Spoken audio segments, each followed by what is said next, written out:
if he loses Nigerian fan base. Oh, okay, yeah, maybe Because from that point. if suddenly his audience drops Yeah.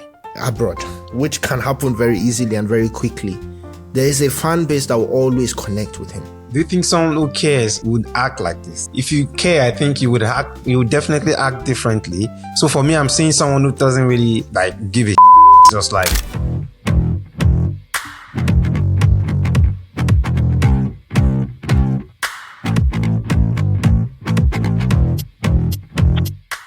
Burna Boy was performing in Lagos, Nigeria, and there was a fan rushing towards Burna Boy. So this fan was rushing towards him, and Burna Boy literally saw him coming, stepped back. Yeah. The moment the guy dove to touch him, he kicked him. The fan flew off the stage, and Burna Boy decided that he was not going to continue with his performance. This has caused a bit of uproar here and there, and a lot of people have started talking about how maybe Burna Boy does not care about his day one fan bases, so the Nigerians that support him from the beginning and all that stuff. What are your thoughts? When I first saw like the video, right, I was also sort of angry. I thought like, yeah, why does he usually do this, to his Nigerian fans? Because then the video that I watched actually was now comparing to, I think it was in Netherlands or something like that, like an like an European fan, did the same thing apparently, and he gave him a hug, and that for me was like, now I don't know. But aside that, in his defense, I wanted to because I remember we had this conversation. I was like, yeah, I was pissed and all. Then he sort of gave like an unofficial statement, I think on an Instagram story, where he said he has PTSD, and I'm like, PTSD from what? Because it happened to him before. I think something like that, and knowing Burna Boy, knowing his affiliations and everything, it makes sense that he might think someone is after his life or to hurt him or to really.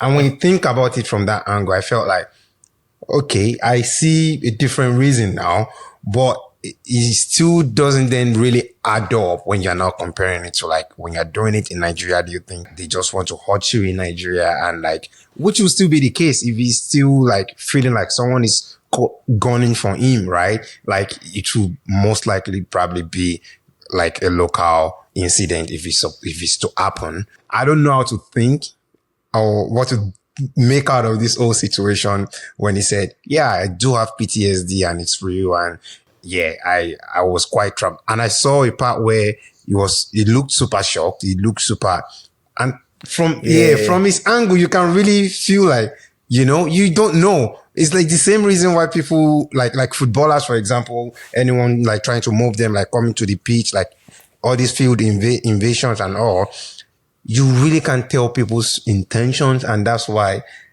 I'm like, yeah, you know what? Yeah, I'll give it to him. Yeah, I think I'm with you. I'm actually on the same page as you on this one. In the first instance, I agree. It felt like, okay, what's going on? But when I watched the video, I actually saw that he was a bit scared. Yeah. You could see it from his face, and I can understand. Given some of his affiliation in Nigeria, as you mentioned, there might be a genuine reason for him to be worried. Yeah. And if that's the case, you can never be too careful. That's one part. The part that I have another question on has to do with the fact that he then decided not to continue his performance even after the threat has been quenched. Now, his claim was he was already a bit shaken up. He was traumatized. Yeah. This was his claim. But it's also not the first time that Burna Boy would do something less than optimal to his Nigerian fan base when he performs in Nigeria. Either he comes super late, which he never does when he's outside Nigeria, or he comes and he doesn't deliver as much as you would hope. It seems to be a little bit harsher on his Nigerian audience. It doesn't seem like he treats Nigerian fans as if I'm hosting my fans that I love. It comes off as if it's doing them a favor. Of course, he has worked out to get to where he has gotten to, and I appreciate what he does in that instance. But I have to be honest with you. I don't know. Burna Boy definitely won't miss me in any of his performances because they are always sold out. But I don't feel as eager to go to a Burna Boy show as I felt, say, 4 years ago. Because I just don't feel the shared respect. I'll give another incident that has been coming up lately. So basically, Burna Boy was in another show, I think 2-3 days ago. I don't know how to control this thing, but if I go this way and this thing come on the game at the go house, I will lie. You feel me? Because this thing don't call me like 5 times already. Where he basically told the organizer, if something happens again, I'll lie, I'm not going to continue performing. Publicly. Yeah, he had the mic on and he just told them, that fire, if he come up, they burn me. If he, will lie, they come out, I no go continue again, you know? And it feels to me like he places his Nigerian fan base in a particular level that is slightly below the fan base that actually sees him outside Nigeria. And I understand. Yeah, most of the shows that he's doing in Nigeria, they are free.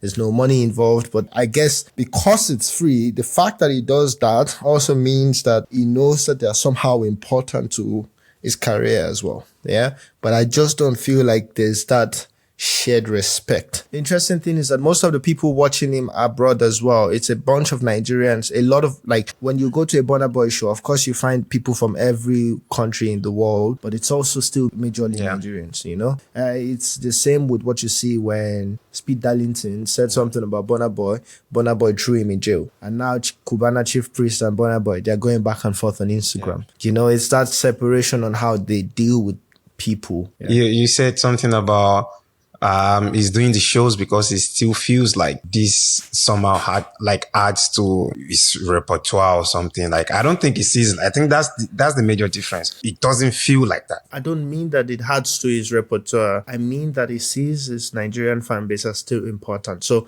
you know how they say, Ajo, that bile ile loma padasi. Imagine Burna Boy being super big abroad, and every time he goes back to Nigeria, no one gives a fuck. No, I don't think he sees it like that. Like, I feel like he will feel very unsafe if he loses Nigerian fan base. Oh, okay. Yeah, maybe because from that point. If suddenly his audience drops abroad, which can happen very easily and very quickly, there is a fan base that will always connect with him. Do you think someone who cares would act like this? If you care, I think you would definitely act differently. So for me, I'm seeing someone who doesn't really give a just like, yeah, I'm just doing this as a charity, as a corporate social responsibility, you know? Yeah, you know, his time is very valuable. He can spend that time elsewhere. It could be that he doesn't care, but his team, his management knows why the Nigerian fan base is required.